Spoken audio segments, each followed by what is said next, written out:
ತುಂಬ ಪೇಷಂಟ್ಸ್ ನಮ್ಮ ಹತ್ರ ಬರ್ತಾರೆ, ಒಂದು 15 ವರ್ಷ 20 ವರ್ಷ ಲೇಡೀಸ್ ಆಗಲಿ ಅಥವಾ 30-40 ವರ್ಷ 50 ವರ್ಷ ಜೆಂಟ್ಸು ಎಲ್ಲ. ಸರ್ ನಾವು ಯಾವುದೇ ಅಭ್ಯಾಸ ಇಲ್ಲ ನನ್ನ ಹತ್ರ, ನಾನೇನು ಆಲ್ಕೋಹಾಲ್ ಕುಡಿಯೋಲ್ಲ, ಸ್ಮೋಕಿಂಗ್ ಮಾಡೋದಿಲ್ಲ, ಮತ್ತು ಯಾವುದೇ ಅಭ್ಯಾಸ ಇಲ್ಲ, ಅದು ನನಗೆ ಕ್ಯಾನ್ಸರ್ ಬಂದುಬಿಟ್ಟಿದೆ ಅನ್ನೋರು ಬರ್ತಾರೆ. ಇನ್ನು ಕೆಲವರು ಈ ಗುಟ್ಕಾ ಏನು ಈ ತಂಬಾಕು ಈ ಕಡ್ಡಿ ಪುಡಿ ಎಲೆ ಅಡಿಕೆ ಇವುಗಳೆಲ್ಲ ಅಭ್ಯಾಸ ಇರುತ್ತೆ. ಏನು ಅಭ್ಯಾಸ ಇಲ್ಲ ಸರ್ ಬಿಟ್ಬಿಟ್ಟಿದ್ದೀನಿ, ಇಲ್ಲ ಸರ್ ಮೊನ್ನೆನೇ ಬಿಟ್ಟಿದ್ದೆ ಅಂತಾರೆ. ಅವ್ರು ಹಿಂದುಗಡೆ ಅವ್ರ ಅಟೆಂಡರ್ಸ್ ಎಲ್ಲ ಸರ್ ತುಂಬ ಆಲ್ಕೋಹಾಲ್ ಕುಡಿತಾರೆ, ತುಂಬ ಈ ರೀತಿಯಾದಂಥ ಪೇಷಂಟ್ಸ್ ಬರ್ತಾರೆ. ಇನ್ನೂ ಕೆಲವರು ಏನು ಬರ್ತಾರೆ, ಏನೋ ಇದೇ ಇರಲ್ಲ ಲೇಡೀಸ್, ಯಂಗ್ ಲೇಡೀಸ್ ಸರ್ ಎದೆನೆಲ್ಲ ಒಂದು ಗಂಟಿದೆ, ಇನ್ನು ಕೆಲವರು ಗಂಟಲಲ್ಲಿ ಏನೋ ಒಂದು ಗಂಟು ಬಂದಿದೆ, ಕತ್ತಲು ಬಂದಿದೆ, ನನಗೇನು ಪ್ರಾಬ್ಲಮ್ ಇಲ್ಲ ಸರ್, ನೋವಿಲ್ಲ, ಇದೆ ಒಂದು 6 ತಿಂಗಳಿಂದ ಇದೆ, ಆಲ್ರೆಡಿ ಅದು 4ನೇ ಸ್ಟೇಜಲ್ಲಿ ಇರುತ್ತೆ. ಎದೆನಲ್ಲಿ ಲಂಗ್ಸ್ ಅಲ್ಲಿ ಏನೋ ಕೆಮ್ಮು ಕಫ ಆಗಿ ಅವರು ಎಲ್ಲೋ ಅಲ್ಲೇ ಮಾತ್ರೆ ತೊಗೊಂಡು ನೋವುಗಳಿಗೆ ಹಂಗೆ ಕಾಲ ಕಳ್ಕೊಂಡು ಒಂದು 4ನೇ ಸ್ಟೇಜಲ್ಲಿ ಬರೋ ಪೇಷಂಟ್ಸ್ ಇದ್ದಾರೆ. ಈ ಹೊಟ್ಟೆನಲ್ಲಿ ಸುಮ್ಮನೆ ಏನೋ ಗ್ಯಾಸ್ಟ್ರಿಕ್ ಇದೆ ಸರ್ ಅಂದ್ಕೊಂಡು ಅದಕ್ಕೆ ಅಲ್ಲೇ ಸ್ಟೋರ್ಗಳಲ್ಲಿ ಅಲ್ಲಿ ಮೆಡಿಕಲ್ ಮೆಡಿಸಿನ್ಸ್ ತೊಗೊಂಡು ಬಂದಾಗ ನಾವು ಸ್ಕ್ಯಾನ್ ಮಾಡಿದಾಗ ಆಲ್ರೆಡಿ ಅದು ಮೀರಿ 4ನೇ ಸ್ಟೇಜ್ ಮೀರಿಬಿಟ್ಟಿರುತ್ತೆ. ಇನ್ನು ಕೆಲವರು ಪೇಷಂಟ್ಸು ಈ ಗರ್ಭಕೋಶ ಕ್ಯಾನ್ಸರ್ ಇರೋವಂಥವ್ರು, ಬ್ಲೀಡಿಂಗ್ ಅಥವಾ ವೈಟ್ ಡಿಸ್ಚಾರ್ಜ್ ಅಥವಾ ಇನ್ನೂ ಹೊಟ್ಟೆ ನೋವು ಕಿಬ್ಬೊಟ್ಟೆ ನೋವು ಈ ಥರ ನೋವು ಇಟ್ಕೊಂಡು ಅಲ್ಲಿ ಸಣ್ಣ ಪುಟ್ಟ ಡಾಕ್ಟ್ರುಗಳೆಲ್ಲ ತೋರಿಸ್ಕೊಂಡು ಅಲ್ಲಿ ಇದೆ ಈ ಪ್ರಾಬ್ಲಮ್ ಇದೆ ಅಂತ ಹೇಳಿದ್ರು ಅವರಿಲ್ಲ ನಮಗಿದಿಲ್ಲ ಅಂದ್ಕೊಂಡು ಎಲ್ಲೋ ಒಂದು ನಾಟಿ ವೈದ್ಯನೋ ಅಥವಾ ಮಿತಿನೇನೋ ತೊಗೊಂಡು ನಮ್ಮ ಹತ್ರ ಬರೋಷ್ಟರಲ್ಲಿ ಆಲ್ರೆಡಿ ಇದು ಮೀರಿಬಿಟ್ಟಿರುತ್ತೆ, 4ನೇ ಸ್ಟೇಜ್ ಮೀರಿಬಿಟ್ಟಿರುತ್ತೆ. ಸೊ ಇಂಥ ಪೇಷಂಟ್ಸ್ ಎಲ್ಲ ಬರ್ತಾರೆ. ಇನ್ನು ಮಕ್ಕಳು ಸಣ್ಣ ಸಣ್ಣ ಮಕ್ಕಳು 4 ಇಯರ್ಸ್ ಇನ್ನೂ 6 ಮಂತ್ಸಿಂದ 6 ಇಯರ್ಸ್ 10 ಇಯರ್ಸ್ ಇವೆಲ್ಲ ಅವ್ರಿಗೆ ಯಾವುದೇ ರೀತಿಯಾದಂಥ ಅಭ್ಯಾಸಗಳು ಏನೂ ಇರಲ್ಲ, ಅವ್ರಿಗೂ ಈ ಬ್ಲಡ್ ಕ್ಯಾನ್ಸರ್ಸು ಈ ಥರ ಎಲ್ಲ ಇದೆ. ಸೊ ಇದಕ್ಕೆಲ್ಲ ಸುಮಾರು 100 ಕಾರಣಗಳು. ಈ ಕಾರಣಗಳಲ್ಲಿ ನೀವು ಹೇಳೋ ಹಾಗೆ ಏನು ಈ western style of food eating junk foods, ಏನು ರಾತ್ರಿ ಲೇಟ್ ನೈಟ್ 12 ಗಂಟೆಗೆ ನೀವು ಆರ್ಡ್ರ್ ಮಾಡೋದು, ಏನು ಝೊಮ್ಯಾಟೊ ಇಂದನೋ ಒಂದು ಪಿಜ್ಜಾ ಬರ್ಗರು ಆರ್ಡರ್ ಮಾಡಿ ಆ ಟೈಮಲ್ಲಿ ತಿನ್ನೋದು. ನೀವು you are not taking food at 9 o'clock before 7 o'clock.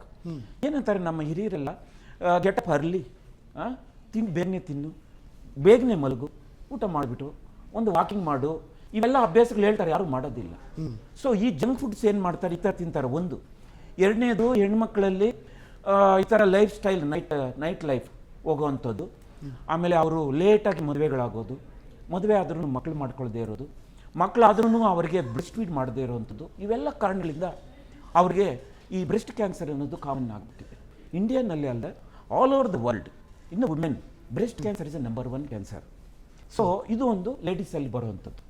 ಇನ್ನು ಗಂಡಸರಲ್ಲಿ ಏನು ಬಾಯಲ್ಲಿ ತಂಬಾಕಾಗಲಿ, ಸ್ಮೋಕಿಂಗ್ ಆಗಲಿ, ಮತ್ತಿನ್ನೊಂದು ನೀವು ಹೇಳ್ದಾಗೆ ರೋಡ್ ಸೈಡೆಲ್ಲ ತಿನ್ನೋದು, ರೋಡ್ ಸೈಡೆ ಎಲ್ಲ ಕರೆದು ಊಟಗಳು, ಕರೆದಿನ ಎಣ್ಣೆನಲ್ಲಿ ಏನು ಇದನ್ನು ಕಬಾಬ್ಗಳು ಅಥವಾ ಬೇರೆ ನೀನು ಎಲ್ಲ ಇವನ್ನು ಬಜ್ಜಿ ಬೋಂಡ ಎಲ್ಲ ಹಳೇ ಎಣ್ಣೆ, ಅದು ಕಪ್ಪಗಾಗೋಗಿರುತ್ತೆ ಎಣ್ಣೆ, ಆ ಎಣ್ಣೆನೆಲ್ಲ ಕರೆದಿರ್ತಾರೆ, ರುಚಿಯಾಗಿರುತ್ತೆ. ಸೊ ಅದನ್ನ ತಿಂತಾರೆ. ಅದೇನಾಗುತ್ತೆ ನಮ್ಮ ಬಾಡಿನಲ್ಲಿ ಹೋಗಿ ಅದರಲ್ಲಿ ಸುಮಾರು ಕಾರ್ಸಿನೋಜೆನ್ಸ್ ಅಂತ ಇರುತ್ತೆ, ಕೆಮಿಕಲ್ ಕಾರ್ಸಿನೋಜೆನ್ಸ್. ಆ ಕಾರ್ಸಿನೋಜೆನ್ಸ್ ಏನಾಗುತ್ತೆ ನಮ್ಮ ಬಾಡಿನಲ್ಲಿ ನಮ್ಮ ಸೆಲ್ ಒಳಗಡೆ ಹೋಗಿ ಏನಾಗುತ್ತೆ DNA ಮೇಲೆ ಡ್ಯಾಮೇಜ್ ಆಗುತ್ತೆ. ಡ್ಯಾಮೇಜ್ ಆದಾಗ ಅದು ನಾರ್ಮಲ್ ಸೆಲ್ ಏನು ನಾವು ಒಂದು ಸೆಲ್ಲಿನ ನಾರ್ಮಲ್ ಆಗುವಂಥದ್ದು ಅದು ಅಬ್ನಾರ್ಮಲ್ ಆಗುತ್ತೆ. ಅದರಲ್ಲಿ ನಮ್ಮಲ್ಲಿ ಈ ಟ್ಯೂಮರ್ ಸಪ್ರೆಸರ್ ಜೀನ್ಸ್ ಅಂತ ಇರುತ್ತೆ, TP53 ಜೀನ್ಸ್ ಅಂತ ಒಂದು, ಅದೇ ಥರ RB ಜೀನ್ಸು, ಈಗ ಬ್ರೆಸ್ಟ್ ಕ್ಯಾನ್ಸರ್ಗೆ ಬ್ರಾಕಾ ಜೀನ್ಸು, ಈ ಥರ ಪ್ರತಿಯೊಂದು ಕ್ಯಾನ್ಸರ್ಗಳಿಗೂ ಒಂದೊಂದು ಜೀನ್ಸು ಅಲ್ಲಿ ಏನಾಗುತ್ತೆ ವೀಕ್ ಆದಾಗ, ಏನು ಇವುಗಳಿಂದ ಆದಾಗ ವೀಕ್ ಆಗುತ್ತೆ. ಆವಾಗ ನಾರ್ಮಲ್ ಸೆಲ್ಲು ಅಬ್ನಾರ್ಮಲ್ ಆದಾಗ ಅದನ್ನು ನಾವು ನಮ್ಮ ಬಾಡಿನಲ್ಲೇ ಇರುವಂಥ ಇಮ್ಯುನಿಟಿ ಸಿಸ್ಟಮ್ ಏನಾಗುತ್ತೆ ಅದನ್ನು ಸಾಯಿಸಬೇಕು, ಡಿಸ್ಟ್ರಾಯ್ ಮಾಡಬೇಕು. ಅದು ಯಾವಾಗ ಇಮ್ಯುನಿಟಿ ಹೋಗುತ್ತೋ ಅದು ಅಬ್ನಾರ್ಮಲ್ ಸೆಲ್ಸು ಆಟಾನಮಸ್ ಆಗಿ ದೊಡ್ಡದಾಗುತ್ತೆ, ಈ ಮಲ್ಟಿಪ್ಲೈ ಆಗುತ್ತೆ, ಎಕ್ಸ್ಪೋನೆನ್ಷಿಯಲಿ ಇನ್ಕ್ರೀಸ್ ಆಗಿ ಅಲ್ಲಿ ಒಂದು ಗಡ್ಡೆ ಬರುತ್ತೆ. ಬಾಯಲ್ಲಿ ಆಗ್ಬೋದು, ವಾಯ್ಸ್ ಬಾಕ್ಸಲ್ಲಿ ಆಗ್ಬೋದು, ಲಂಗ್ಸಲ್ಲಿ ಆಗ್ಬೋದು, ಎದೆನಲ್ಲಿ ಆಗ್ಬೋದು, ಸ್ಟಮಕಲ್ಲಿ ಆಗ್ಬೋದು, ಎಲ್ಲ ಕಡೆ ಈ ಗಡ್ಡೆಗಳು ಕಾಣಿಸ್ಕೊಂಡು ಅದು ದೊಡ್ಡದಾಗಿ ನಮಗೆ ಈ ರೀತಿ ಬರುತ್ತೆ. ಓಕೆ, ಈಗ ನಮ್ಮ ಜೊತೆಗೆ ಇದೇ ಚರ್ಚಾ ಕಾರ್ಯಕ್ರಮದಲ್ಲಿ ಆಕಸ್ಮಿಕ ಮೇಡಮ್ ಅವರು ಜಾಯ್ನ್ ಆಗಿದ್ದಾರೆ, ಅಂಕಣಗಾರರು. ಮೇಡಮ್ ಸ್ವಾಗತ ನಿಮಗೆ. ಜೊತೆಗೆ ಪದ್ಮಾಲಕ್ಷ್ಮಿ ಮೇಡಮ್ ಅವರು ಮನೋಶಾಸ್ತ್ರಜ್ಞರು, ಅವರು ಕೂಡ ನಮ್ಮನ್ನು ಜಾಯ್ನ್ ಮಾಡ್ತಾ ಇದ್ದಾರೆ. ಡಾಕ್ಟರ್ ಮಾತಂಗಿ ಪದ್ಮನಾಭ ಮೇಡಮ್ ಅವರು ಕೂಡ ಜಾಯ್ನ್ ಮಾಡ್ತಾ ಇದ್ದಾರೆ, ಕ್ಯಾನ್ಸರ್ ತಜ್ಞರು. ಮೇಡಮ್ ನಿಮಗೂ ಕೂಡ ಸ್ವಾಗತ ನಮ್ಮ ಚರ್ಚಾ ಕಾರ್ಯಕ್ರಮಕ್ಕೆ. ಆಕಸ್ಮಿಕ ಮೇಡಮ್, ಈಗ ಸಹಜವಾಗಿ ಸಾಕಷ್ಟು ಅಂಕಣಗಳನ್ನು ನೀವು ಕೂಡ ಬರೆದಿರ್ತೀರಿ, ಜೊತೆಗೆ ಸಾಕಷ್ಟು ಓದಿರ್ತೀರಿ ಕೂಡ, ರಿಸರ್ಚ್ ಕೂಡ ಮಾಡಿರ್ತೀರಿ. ಇವತ್ತಿನ ಒಂದು ಬದಲಾಗಿರುವ ಶೈಲಿ ಏನಿದೆ, ಜೀವನ ಶೈಲಿ, ಆಹಾರ ಪದ್ಧತಿ, ಇದು ಯಾವ ರೀತಿ ಪರಿಣಾಮ ಬೀರ್ತಾ ಇದೆ ಅಂತ? ಆಹಾರ ಪದ್ಧತಿ ಅಂತಲ್ಲ, ಫಸ್ಟ್ ಆಫ್ ಆಲ್ ನಮ್ಮ ಲೈಫ್ನ ನಾವೇ ಜಾಸ್ತಿ ಕೇರ್ ಮಾಡ್ತಾ ಇಲ್ಲ, ಒಂಥರ ಉಡಾಫೆತನ, ನಮಗೆ ನೆಗ್ಲಿಜೆನ್ಸಿ ಜಾಸ್ತಿ ನಮಗೆ. ಒಂದು we are stick to the phones. ನಮ್ಮ ಫೋನ್ಗೆ ನಾವು ಸ್ಟಿಕ್ ಆನ್ ಆಗಿ ಎದ್ದಿದ ತಕ್ಷಣ we don't need anything else except the phone. ರಾತ್ರಿ ಆದರೂ ವಾಟ್ಸಪ್ ಮೆಸೇಜ್ ಬಂದಿದೆಯಾ, ಯಾವ್ದಾದ್ರು ಕಾಲ್ ಮಿಸ್ ಮಾಡ್ಕೊಂಡಿದ್ದೀನಾ, ನನ್ನ ಫೇಸ್ಬುಕ್ಕಲ್ಲಿ ನಂಗೆ ಎಷ್ಟು ಲೈಕ್ಸ್ ಬಂದಿದೆ ನಾನು ಹಾಕಿದ ಫೋಟೋಗೆ. ಸೊ ಈ ರೀತಿಯಾದ ವಿಷಯಗಳ ಬಗ್ಗೆ ನಮಗೆ ಜಾಸ್ತಿ ಫೋಕಸ್ ಮಾಡ್ತೀವಿ ಹೊರತು ಈ ದಿನ ಬೆಳಗ್ಗೆ ನಂಗೆ ಆಗಿದೆ, ಈಗ ನಾನು ಏನು ಮಾಡಬೇಕು, ಇವತ್ತಿನ ಟು ಡೂ ಲಿಸ್ಟ್ ಏನು, ಇದ್ರ ಬಗ್ಗೆ ನಾವು ಜಾಸ್ತಿ ಯಾರು ಯೋಚನೆ ಮಾಡೋಕೆ ಹೋಗಲ್ಲ. ಅಂದರೆ ಕಾಮನ್ ಹ್ಯೂಮನ್ ಟೆಂಡೆನ್ಸಿ ಇವತ್ತಿನ ಜನ್ರೇಷನ್ಗೆ ಆಗ್ತಿರೋಂಥದ್ದು. ಇದು ಬರೀ ಯೂತ್ಸ್ಗೆ ಅಂತ ನಾನು ಹೇಳ್ತಾ ಇಲ್ಲ, ನೀವು ಯಾರನ್ನೇ ನೀವು ವಿಚಾರಿಸಿ ಎದ್ದಿದ ತಕ್ಷಣ ಫಸ್ಟ್ ಅವ್ರು ಮಾಡೋ ಕೆಲಸನೇ ಒಂದು ಫೋನ್ ತೊಗೊಳ್ತಾರೆ, ಎಲ್ಲರಿಗೂ ಒಂದು ಗುಡ್ ಮಾರ್ನಿಂಗ್ ಮೆಸೇಜ್ ಬಂದಿದೆಯಾ, ಗುಡ್ ಮಾರ್ನಿಂಗ್ ಮೆಸೇಜ್ ಮಾಡಿ, ಈ ರೀತಿಯಾಗಿ. ಸೊ ಒಂದು ಲೈಫ್ ಸ್ಟೈಲ್ನ ನಾವು ಚೇಂಜ್ ಮಾಡ್ಕೊಳ್ದೇನೆ, ಸ್ಟೈಲ್ ಚೇಂಜ್ ಮಾಡ್ಕೊಳ್ದೇನೆ ನೀನು ಬೇರೆ ನಮ್ಮ ಹೆಲ್ತ್ ಕೂಡ ಆಗೋದಿಲ್ಲ. ಸೊ ಹೆಲ್ತ್ ಇಸ್ ವೆಲ್ತ್ ಅನ್ನೋದು ನಮಗೆ ಆಗಿನಿಂದನೂ ಕಲಿಸ್ಕೊಂಡು ಕೊಟ್ಟಿರುವಂಥ ಪಾಠ. ಅದು it has become a slogan of our life. ಆದರೆ ನಾವು ಅದನ್ನು ಅಳವಡಿಸ್ಕೊಂಡಿಲ್ಲ. ಅದಕ್ಕೆ ಕಾರಣ ಒಂದು ಎಕ್ಸಸೈಸ್ ಮಾಡಲ್ಲ ಯಾರು ಕೂಡ. ಅಂದರೆ ಎಕ್ಸಸೈಸ್ ಮಾಡಿದ ತಕ್ಷಣ ಕಾಯಿಲೆ ಬರೋದಿಲ್ವಾ? ಖಂಡಿತ ಬರುತ್ತೆ. ಎಕ್ಸಸೈಸ್ ಮಾಡಿದ ತಕ್ಷಣ ನಿಮಗೆ ಬಂದಿರೋ ಕಾಯಿಲೆ ಹೋಗುತ್ತೆ ಅಂತಲ್ಲ, ಅಥವಾ ಕಾಯಿಲೆ ಬರಲ್ಲ ಅಂತ ಅಲ್ಲ. ಆದರೆ ಒಂದು ಮುಂಜಾಗ್ರತಾ ಕ್ರಮಗಳನ್ನ ವಹಿಸ್ಬೇಕು ಅನ್ನೋದೊಂದು ಇದ್ದಿರುತ್ತೆ ಅಲ್ವಾ. ನಮ್ಮ ದೇಹನ ನಾವು ಚೆನ್ನಾಗಿ ಇಟ್ಕೊಬೇಕು. ಸೊ ನಮ್ಮನ್ನು ನಾವು ಪ್ರೀತಿಸ್ಬೇಕು ಅಂತ ಹೇಳಿದ್ರೆ ನಿಮ್ಮ ಹೆಲ್ತ್ನ ನೀವು ನೋಡ್ಕೊಳ್ಳಿ, ನೀವು ತಿನ್ನೋಂಥ ಆಹಾರದ ಬಗ್ಗೆ ಗಮನ ಕೊಡಿ, ನೀವು ಏನು ಯೋಚನೆ ಮಾಡ್ತಾರೆ ಅದು ಕೂಡ ಇಂಪಾರ್ಟೆಂಟ್ ಆಗುತ್ತೆ. ಸರ್ ಹೇಳ್ತಾ ಇದ್ರು ಆಗಲೇ, ಯಾರು ಕೇರ್ ತಗೊಳ್ಳಲ್ಲ ಅಂತ. ಆಬ್ವಿಯಸ್ಲಿ. ಸೊ ನಿಮ್ಗೆ ಏನೋ ಒಂದು ಕಾಯಿಲೆ, ಒಂದು ಸಿಂಪ್ಟಮ್ಸ್ ಕಾಣಿಸ್ಕೊಂತದ್ದು, ನಿಮಗೆ ಏನೋ ಸರಿ ಇಲ್ಲ ಅಂತ ಅನಿಸ್ದಾಗ you should rush to the doctor first ನೀವು ವೈದ್ಯರನ್ನ ಮೀಟ್ ಮಾಡ್ಕೊಬೇಕಲ್ವಾ. ನಂಗೆ ಏನೋ ಒಂದು ಆಗ್ತದೆ ಅಂತ ಹೇಳ್ಬಿಟ್ಟು. ಆದರೆ ಯಾರೂ ಮಾಡಲ್ಲ. ಏನೋ ಹೊಟ್ಟೆ ನೋವು ಬಂತು ಅಂತ ಹೇಳಿದ ತಕ್ಷಣ ನಾನು ರಾತ್ರಿ ಏನು ತಿಂದೆ, ಏನೋ ಮ್ಯಾಗಿ ತಿಂದೆ, ಬರ್ಗರ್ ತಿಂದೆ, ಪಿಜ್ಜಾ ತಿಂದೆ, ಅದಕ್ಕೆ ಹೊಟ್ಟೆ ಕೆಟ್ಟೋಗ್ಬಿಟ್ಟಿದೆ ನನಗೆ, ಏನೋ ಒಂದು ಸೆಲ್ಫ್ ಮೆಡಿಕೇಶನ್. ಅಂದರೆ ಅವ್ರಿಗೆ ಗೊತ್ತು. So you are already know that like ನಿಮಗೆ ಏನೋ ತಿಂದಿದ್ರಿಂದನೇ ಏನೋ ಈಗ ಆಗ್ತಿದೆ ಅಂತ ಹೇಳ್ಬಿಟ್ಟು. ಹಾಗಿದ್ಮೇಲೆ ಅದನ್ನೇ ತಿಂತೀರಾ ಒಂದು. ಇನ್ನೊಂದು, ನಿಮ್ಮನ್ನು ನೀವೇ ಸೆಲ್ಫ್ ಕೇರ್ ಅಂದರೆ ಸೆಲ್ಫ್ ಮೆಡಿಸಿನ್ ಮಾಡ್ಕೊಳ್ಳೋಕೆ ಫಸ್ಟ್ ಬಿಡಬೇಕು. ಈಗ ಈ ಸ್ಮಾರ್ಟ್ ಫೋನ್ ಬಂದಾದ್ಮೇಲೆ ಸೋಷಿಯಲ್ ಮೀಡಿಯಾದಲ್ಲಿ ನೀವು ಜಸ್ಟ್ ಸ್ಕ್ರೋಲ್ ಮಾಡಿದ್ರೆ ಸಾಕು. ಒಂದು PCOD ಇದೆಯಾ ನಿಮಗೆ, try this home remedies. Thyroid ಇದೆಯಾ, try this home remedies.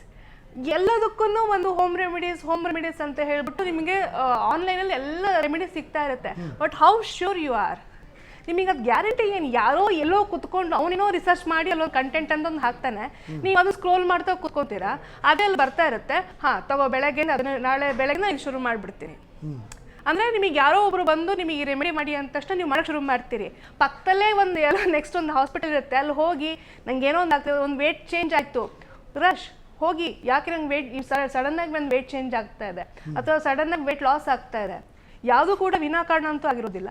So ಹೋಗಿ ಚೆಕ್ ಮಾಡಿಸ್ಕೊಳ್ಳೋ ಅಂತ ಯಾರೂ ಕೂಡ ಯೋಚನೆ ಮಾಡೋದಕ್ಕೆ ಹೋಗೋದಿಲ್ಲ. ಏನಕ್ಕೆ ಹೋಗಬೇಕು ಅಷ್ಟು ದೂರ ಹಾಸ್ಪಿಟಲ್ಗೆ ಅಂತ ಹೇಳ್ತಾರೆ. ಆಮೇಲೆ ಯೋಚನೆಗಳು ಹೆಂಗಿರುತ್ತೆ ಅಂತ ಹೇಳಿದ್ರೆ, ಅವ್ರದ್ದೇ ಒಂದು ಸೆಲ್ಫ್ ಡಯಟ್, ಅವ್ರ ದೇಹಕ್ಕೆ ಸೂಕ್ತವಾಗಿದೆಯಾ ಇಲ್ವಾ, ಯಾರು ಅದನ್ನು ಯೋಚನೆ ಮಾಡೋಕ್ಕೋಲ್ಲ. ನಮ್ಮ body, we should treat our body as a temple. ನಮ್ಮ ದೇಹನ ಒಂದು ದೇಗುಲ ಥರ ನೋಡ್ಕೊಬೇಕು. ಫಸ್ಟ್ ಆಫ್ ಆಲ್ ನೀವೊಂದು ನಿಮ್ಮ ದೇವ್ರ ಮನೆನ ಎಷ್ಟು ಅಲಂಕಾರ ಮಾಡ್ತೀರಾ, ಪ್ರತಿನಿತ್ಯ ಇದ್ದೆಷ್ಟು ಶುದ್ಧವಾಗಿ ಇಟ್ಕೊಳ್ತೀರಾ. ಸೊ ನಿಮ್ಮ ದೇಹನ ಯಾಕೆ ನೀವು ಅಷ್ಟು ಶುದ್ಧವಾಗಿ ಇಟ್ಕೊಳ್ಳೋದಿಲ್ಲ? ಹಾಗಿದೆ ನೀವು ನಿಮ್ಮ ದೇಹನ ಶುದ್ಧವಾಗಿ ಇಟ್ಕೊಳ್ಳೋಕೆ ಪ್ರಯತ್ನ ಪಟ್ಟರೆ ಬಹುಶಃ ಅರ್ಧಕ್ಕರ್ಧ ಅಲ್ಲೇ ಕ್ಲೀನಾಗಿ ಹೋಗ್ಬಿಡುತ್ತೆ. ಅದು ಬರೀ ದೇಹನ ಸೇವಿಸೋ ಆಹಾರ ಅಷ್ಟೇ ಅಲ್ಲ, ಅಥವಾ ನೀವು ಮಾಡೋ ಅಂಥ ಒಂದು ಎಕ್ಸಸೈಸ್ ಅಷ್ಟೇ ಅಲ್ಲ, ನಿಮ್ಮ ಯೋಚನೆಗಳು ಕೂಡ ತುಂಬಾ ಇಂಪಾರ್ಟೆಂಟ್. ನೀವು ಏನು ಯೋಚನೆ ಮಾಡ್ತೀರಾ, that's what you will attract. ತುಂಬ ಜನ ನೀವು ನಂಬಲ್ಲ, ಸ್ಕ್ರೋಲ್ ಮಾಡುವಾಗ ಅದೇನೋ ಒಂದು ನೋಡ್ತಾ ಇರ್ತಾರಲ್ಲ ಕಾಯಿಲೆ, ಅವ್ರಿಗೆ ಆ ಕಾಯಿಲೆ ಇರೋದೇ ಬೇಕಾಗಿಲ್ಲ. ಸ್ಕ್ರೋಲ್ ಮಾಡ್ತಾರೆ, ಅಲ್ಲೇನೋ ಒಂದು ಬಂದ್ಬಿಡುತ್ತೆ. ಜಸ್ಟ್ ಸಿಂಪ್ಟಮ್ಸ್ ಎಲ್ಲ ನಿಮಗೆ ಒಂದು ರೆಸೆಂಬಲ್ನೆಸ್ ಅಷ್ಟೇ, ಹೋಲಿಕೆ ಆಗ್ತದೆ ಅಷ್ಟೇ. ನನಗಿದೆ ಈ ಕಾಯಿಲೆ, ನನಗಿದೆ ಸಿಂಪ್ಟಮ್ಸ್ ಇರೋದು, ನನಗಿದೆ ಇರೋದು, ನಾನೀಗ ಏನು ಮಾಡಬೇಕು ಇದೆಯಾ ಇಲ್ವಾ ನಿಮಗೆ ಬೇಕಾಗಿಲ್ಲ. ನನಗೆ ಹಿಂಗೆ ಆಗ್ತಾ ಇದೆ, ಸೊ ನನಗೆ ಈ ಕಾಯಿಲೆ ಬಂದ್ಬಿಟ್ಟಿದೆ. ಹಾಗಿದ್ರೆ ರಶ್ ಅಂದರೆ ಇವ್ರು ಅಟ್ರಾಕ್ಟಿಂಗ್ ಇಟ್. ನೀವೇ ಇನ್ವೈಟ್ ಮಾಡ್ತಾ ಇದ್ದೀರಾ, ನಿಮಗೆ ಇದೆಯೋ ಇಲ್ವೋ ಬೇಕಾಗಿಲ್ಲ, ನೀವೇ ಇನ್ವೈಟ್ ಮಾಡ್ತಾ ಇದ್ದೀರಾ. ಸೊ ಫಸ್ಟ್ ನಿಮ್ಮ ಯೋಚನೆಗಳನ್ನ ಬದಲಾಯಿಸ್ಕೊಳ್ಳಿ. Always think positive. ಇನ್ನೊಂದೇನಂತ ಹೇಳಿದ ತಕ್ಷಣ, ಇಲ್ಲಿ ಈ ಒಂದು ಕಾಯಿಲೆ ಏನೋ ಒಂದು ಬಂದಿದೆ ಅಂದ ತಕ್ಷಣ ಅದು ತುಂಬ ಮಾರಣಾಂತಿಕ ಕಾಯಿಲೆ, ಅದನ್ನು ಸತ್ತೇ ಹೋದೇನೆ ನೆಕ್ಸ್ಟ್ ಅನ್ನೋ ಥರ ಯೋಚನೆ ಮಾಡ್ತಾರೆ. ಯಾವ ಕಾಯಿಲೆ ಕೂಡ ಮಾರಣಾಂತಿಕ ಅಲ್ಲ. ಹಾಗಂತ ಯಾವುದೊಂದು ತುಂಬ ದೊಡ್ಡ ಕಾಯಿಲೆ ಬಂದಿದೆ ಅಂದ ತಕ್ಷಣ ನೀವು ಸತ್ತೇ ಹೋಗಬೇಕು ಅಂತೇನಿಲ್ಲ. ಅದಕ್ಕೆ ಆದಂಥ ಒಂದು ರೆಮಿಡೀಸ್ ಇದ್ದೇ ಇರುತ್ತೆ, ಔಷಧಿಗಳಿರ್ತವೆ, ಮೆಡಿಸಿನ್ ಇದೆ. ಆ್ಯಂಡ್ ಇವತ್ತಿನ ಟೆಕ್ನಾಲಜಿ ತುಂಬ ಬೆಳೆದಿದೆ ಅದನ್ನು ಟ್ರೀಟ್ ಮಾಡುವಂಥದ್ದಕ್ಕೆ. ಸೊ ಮನಸ್ಸನ್ನು ಯಾವಾಗಲೂ ಸಕಾರಾತ್ಮಕವಾಗಿ ನಾವು ಇಟ್ಕೋಬೇಕು. ನಾವು ತಿನ್ನುವಂಥ ಆಹಾರದಲ್ಲಿ ನಾವು ಎಚ್ಚರಿಕೆ ವಹಿಸಬೇಕು. ಹಾಗಂತ ನಾವು ಇವತ್ತು ಏನು ತಿಂತಾ ಇದ್ದೀವಿ ಅದು ತುಂಬ ಶುದ್ಧವಾಗಿದೆ ಅಂತ ನಾನು ಹೇಳೋದಿಲ್ಲ. ಯಾಕೆಂದರೆ ಅದು ವೆಜಿಟೇಬಲ್ಸ್ ಜಾಸ್ತಿ ತಿನ್ನಿ, ನಿಮಗೆ ಒಳ್ಳೊಳ್ಳೆ ನ್ಯೂಟ್ರಿಷನ್ ಸಿಗುತ್ತೆ, ಪ್ರೋಟೀನ್ ಸಿಗುತ್ತೆ ಅಂತ ಹೇಳ್ತಾರೆ ನಾನ್ ವೆಜ್ಗಿಂತನೂ. ಬೇಕಂದರೆ ನಾನ್ ವೆಜ್ಜಲ್ಲಿ ಅಟ್ಲೀಸ್ಟ್ ನಿಮಗೆ ಅಲ್ಲಿ ಏನು ಸ್ಟೆರಾಯ್ಡ್ ಎಲ್ಲ ಕೊಟ್ಬಿಟ್ಟು ನಿಮಗೆ ಪ್ರಾಣಿಗಳನ್ನ ಬೆಳೆಸಿರ್ತಾರೆ ಅಂತ ಹೇಳ್ಬಿಟ್ಟು ಹೇಳ್ತಾರೆ. ಸೊ ಹಾಗಾದರೆ ವೆಜಿಟೇಬಲ್ಸ್ ಪ್ಯೂರ್ ಇದೆಯಾ, ಅದು ಬೆಳೆಯುವಂಥ ಕ್ರಮ ಪ್ಯೂರ್ ಇದೆಯಾ, ಅದೇ ಲ್ಯಾಂಡಲ್ಲಿ ಬೆಳೀತಾರೆ, ಆ ಲ್ಯಾಂಡ್ ಎಷ್ಟು ಶುದ್ಧವಾಗಿದೆ ಯಾರಿಗೂ ಗೊತ್ತಿಲ್ಲ. So if you go back to the history, ನಮ್ಮ ಪೂರ್ವಿಕರು ನೋಡಿರೋರೆಲ್ಲ ಲಾಂಗ್ ಲೀವ್, ಎಷ್ಟೋ ದೀರ್ಘಾಯುಷ್ಯವಾಗಿ ಬದುಕ್ತವ್ರು ಅವರು. ಆದ್ರೆ ಇವತ್ತೇನು ಆಗ್ತಾ ಇದೆ, 6 ವರ್ಷದ ಮಗು ಹೃದಯಾಘಾತದಿಂದ ಸತ್ತೋಗ್ತಾ ಇದೆ. ಸ್ಕೂಲಲ್ಲಿ ಇದ್ದಂತ 12 ವರ್ಷದ ಮಗಳು ಸತ್ತೋಗ್ತಾಳೆ. ಸೊ ನಿಮ್ಗೆ ಸಾಯೋದಕ್ಕೆ ಒಂದು ರೀಸನ್ ಏನು ಅಂತ ಕೇಳಿದ್ರೆ ಹಾರ್ಟ್ ಅಟ್ಯಾಕ್ ಅಂತ ಹೇಳ್ತಾರೆ. At a very Young age, how is it possible? ಚಿಕ್ಕ ಮಗುಗೆ ನೀವು ಹೃದಯಾಘಾತ ಸತ್ತೋಯ್ತು ಅಂತ ಹೇಳ್ತಾರೆ ಅಂತ ಹೇಳಿದ್ರೆ, ನೀವು ಇಲ್ಲ ನಮ್ಮ ಲೈಫ್ಗೆ there is no guarantee at all. Why? ಯಾಕೆ? ಸೊ ಇವತ್ತು ಈ ಎಲ್ಲ ಪ್ರಶ್ನೆಗಳಿಗೂ ಉತ್ತರ ಕಂಡುಕೊಳ್ಳೋದು ಅಷ್ಟೊಂದು ಸುಲಭ ಆಗಿಲ್ಲ. ಸೊ ಒಂದೊಂದು ನೀವು ಕೆದಕ್ತಾ ಹೋದ್ರೆ ಇನ್ನೊಂದು ಆಲ್ರೆಡಿ ಅಲ್ಲಿ ಇನ್ನೊಂದೇನೋ ಕ್ಲೋಸ್ ಆಗ್ತಾ ಇರುತ್ತೆ, ಮತ್ತೊಂದೇನೋ ಓಪನ್ ಆಗ್ತಾ ಇರುತ್ತೆ. ಸೊ ನೀವು it has to be cleared out first ಅಷ್ಟೇ.